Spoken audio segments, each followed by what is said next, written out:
Bali dito guys, ayan. Etong part na to, dito lang yung sharing natin. Parang ikaganyan lang natin yan. Hanggang dito lang. Yung part na yan. And then, ito, isi-sharing natin to. Susukatin din natin yung arm kung ano yung kailangan nating arm circumference.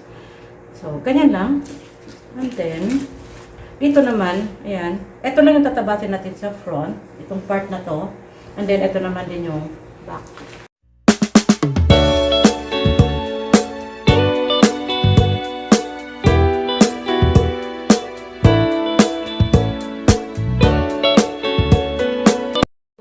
Guys, magla-line muna ako dito.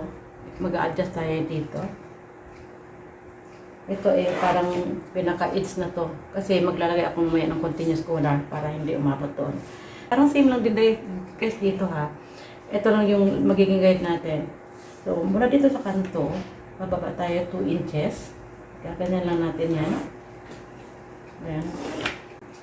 Then, kukuha ako ng kalahati ng shoulder, 14.5, 7 1/4. So, ito yung 7 1/4. Mula sa HPS, kukunin natin yung bust strap, 11.5. And then yung figure, 17. Ayan. Sa figure na natin kunin guys para matakpan hanggang likod. And then, dito sa may bust strap, itatapat natin. Kukunin ko yung bust circumference 33.5. Gagawin ko itong 34. So, ayan. Ito yan. And then, kukunin ko din dito yung waistline na 28. Bale, 28 divided by 4 is 7. Plus 1 inch, magiging 8.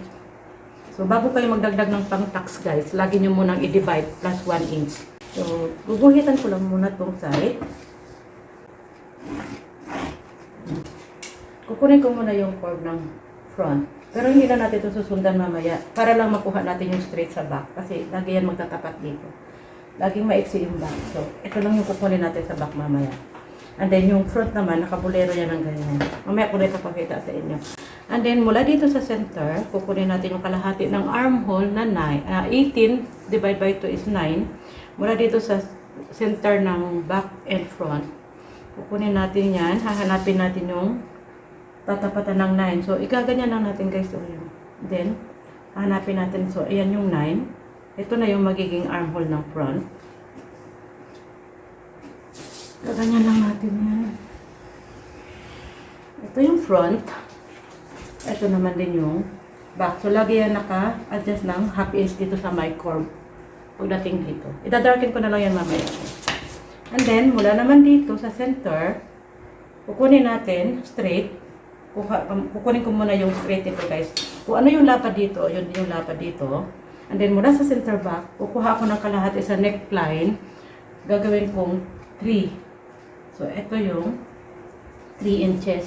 Kukurve natin to papunta dito sa line na ginuhit natin. So, kaganyan na natin. Yan. Ito na yung back natin. So, yan. Ngayon sa back, maglalagay ako ng tax. Bali, back lang. Tatapat ko dito sa my armpit yung taas ng tax. Kukunin ko yung bust distance 6.5, then kukunin ko yung kalahati, 3 1/4. Gagawin ko na guys, 3.5. Ito, and then dito naman sa waistline, 3.5 din. Diretso na yan.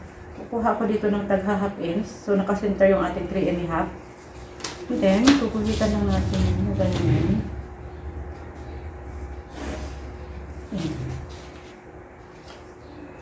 So, kung mapapansin nyo guys, back lang yung may tax. Yung front, wala. Yung 28 natin na yun, nagdagdag tayo doon ng 1 inch na tax sa 7. Sa makatwid, yung front, may 2 inches na tayong allowance. Yun na yung magiging body allowance. Ngayon sa front naman, para sa collar, ang gagawin ko ay continuous collar. So, kukunin ko muna dito guys, yung back, shoulder 4 1/4. Kukunin din natin dito, 4 1/4. Ayan.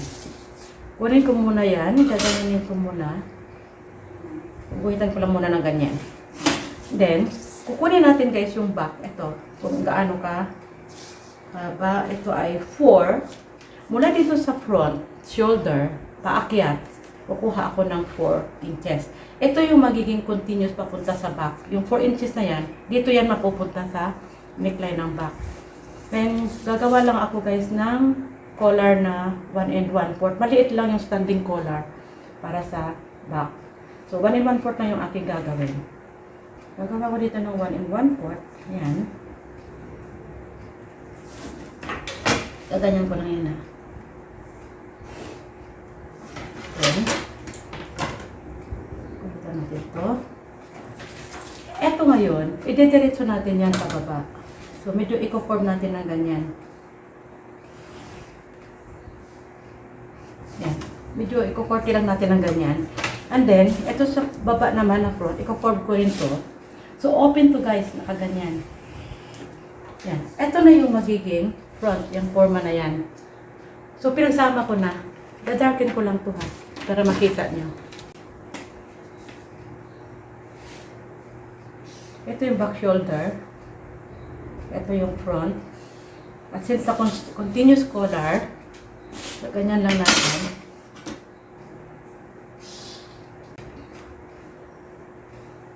Ganyan ko na lang para diretso. So, ayon-ayon nyo lang.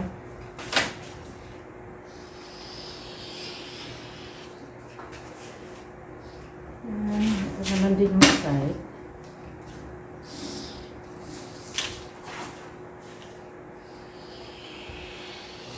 Armhole ng back. Armhole ng front. Ito naman yung neckline ng back.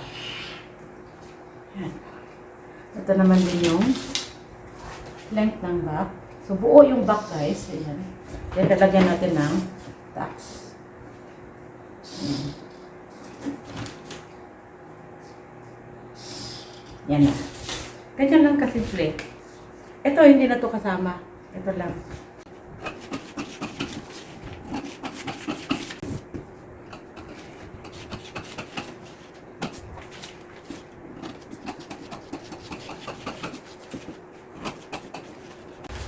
Next naman ay yung sleeve.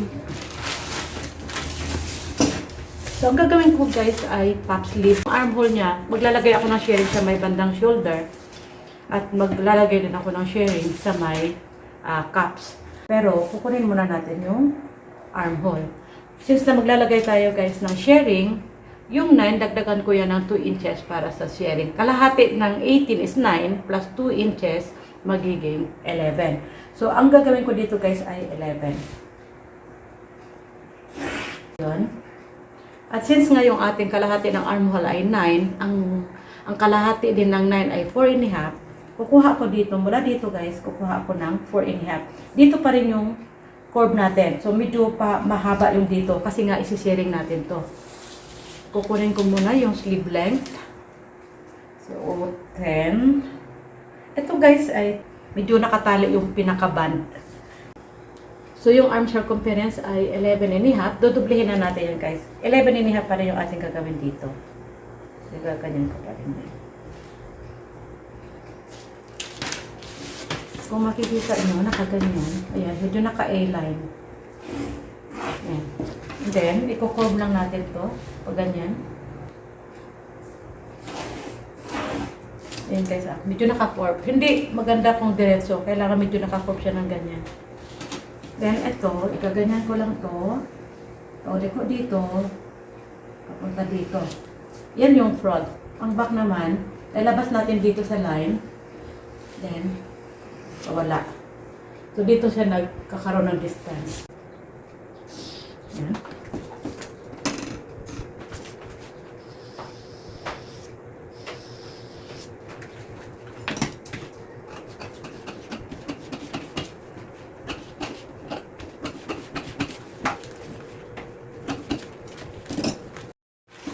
So, ayan. Tapos na tayo sa pattern. Bali dito guys, ayan. Etong part na to, dito lang yung sharing natin. Parang ikaganyan lang natin yan. Hanggang dito lang. Yung part na yan. And then, ito, isi-sharing natin to. Susukatin din natin yung arm. Kung ano yung kailangan nating arm circumference. So, ganyan lang. And then, dito naman, ayan. Ito lang yung tatabasin natin sa front. Itong part na to. And then, ito naman din yung back. Sa body, yung body natin ang may lining, saklob lining. So, unahin ko muna yung back. Doble na rin yung aking gagawin.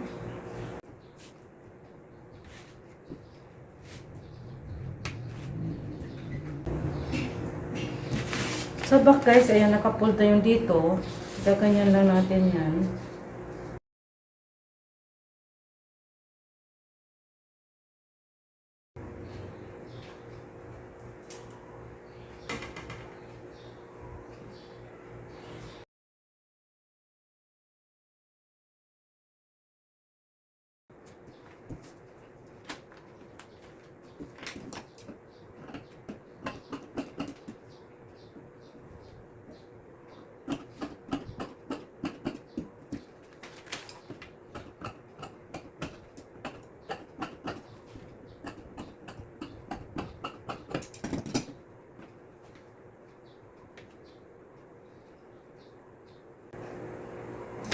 So, ayan, dalawang peraso na yung back.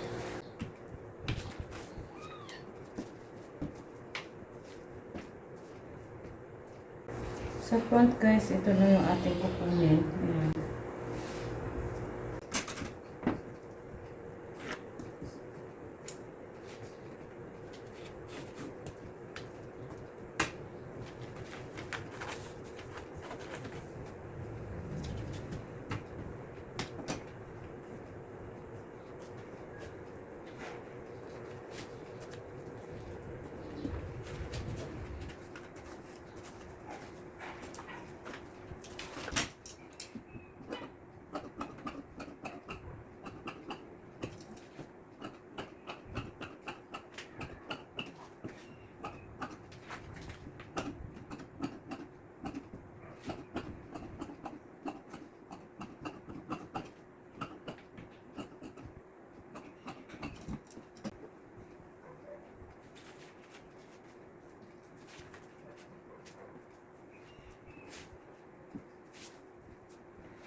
Sa sleeve naman, wala nang lining. Ito, doble na to. Pagsasabahin ko na yung left and right ng sleeve. Ganyan.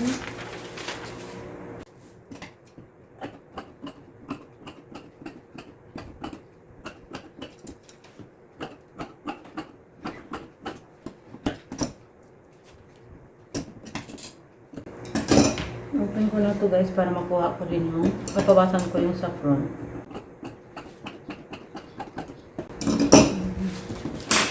Then, tatandaan natin yung paglalagay natin hanggang sharing.